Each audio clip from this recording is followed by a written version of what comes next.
Hi everybody, it's me, Plantain Charlene, and today I wanted to talk about two plants that I've really wanted, that I finally saw on Plant Arena site, and I got them. Two wish list plants.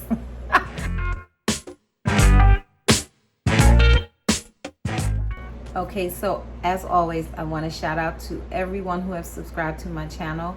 Even if you haven't subscribed, thank you for watching, liking, commenting on my videos. It's highly appreciated. It lets me know that you guys want to see what I'm putting out there. So appreciate you all. All right, guys, so the first plant I want to show you is the Bird's Nest Anthurium Plowmanii. It's very similar to the Bird's Nest Anthurium Superbum as far as the way they grow, but as you can see, there's a total difference in their leaves.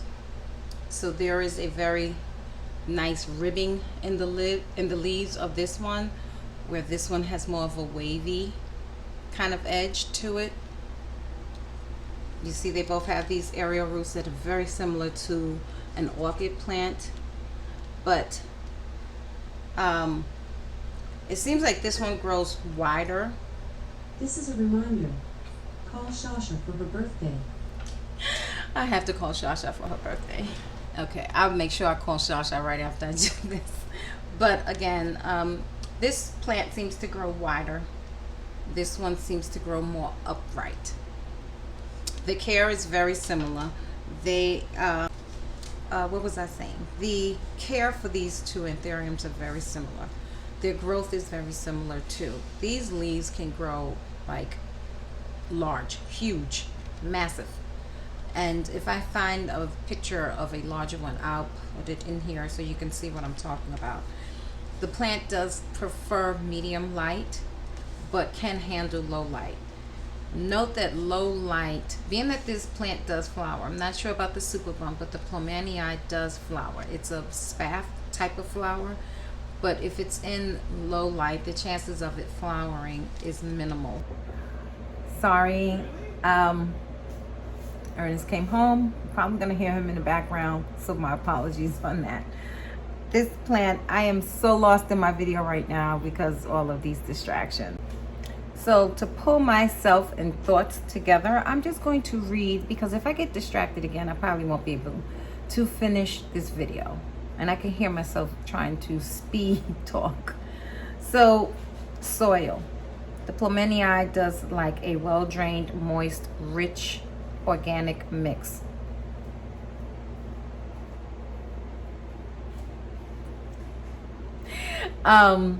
So don't buy any type of soil like a cactus soil that has a sandy type of mix in it, because this plant prefers to stay moist more than not. You can again let it dry out, but you don't want it to dry out so much that this plant is you know,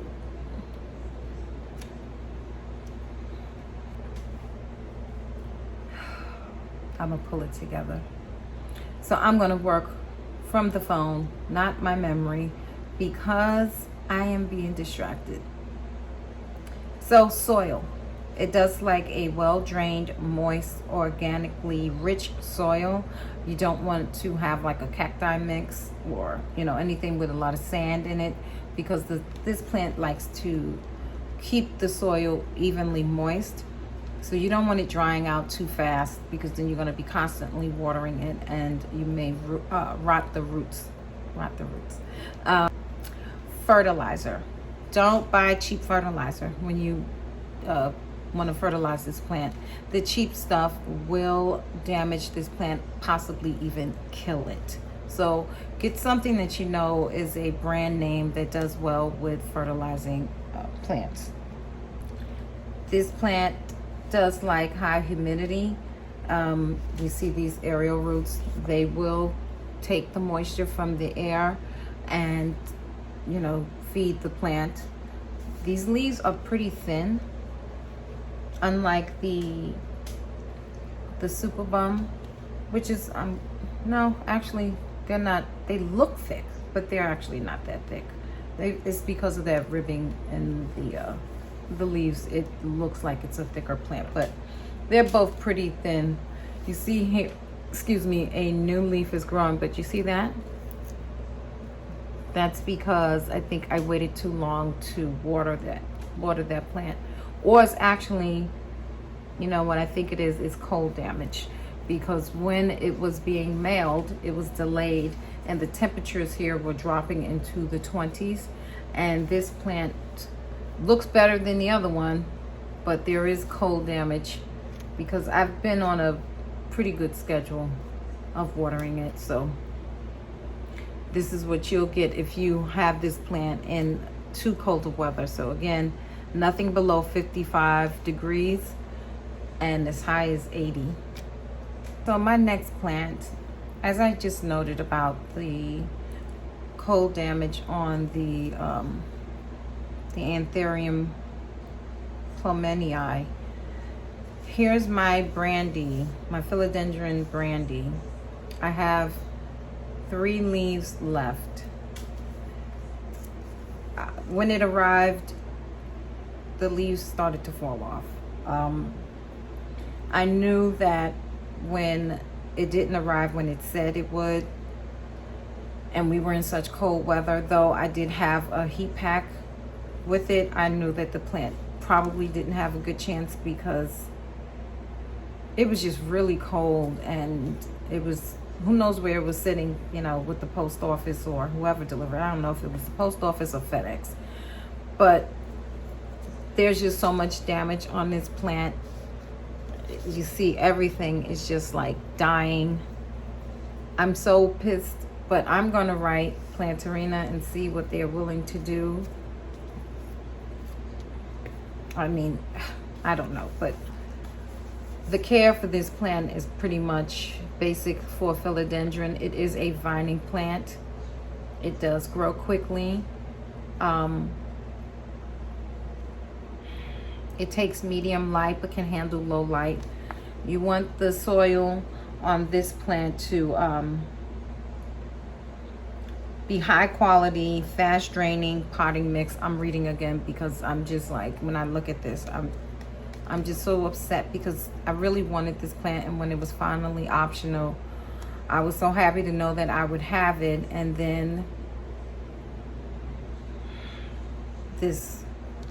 So watering through spring and summer, the soil should be kept moist, but during winter, the soil should be allowed to dry out, which it is currently pretty dry.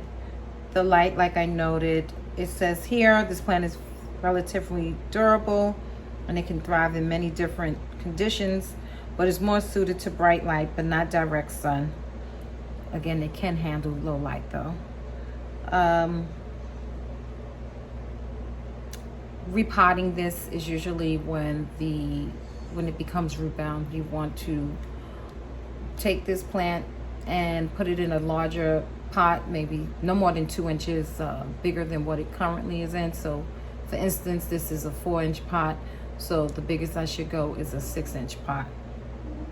Fertilizer definitely during the growing season, so the spring and the summer. Humidity, it can tolerate dry conditions, it notes, but it does note during summer it's good practice to mist the leaves. I'm not that big on misting leaves, but to each their own. Propagation, the best time to take stem tip cuttings is during spring or early summer.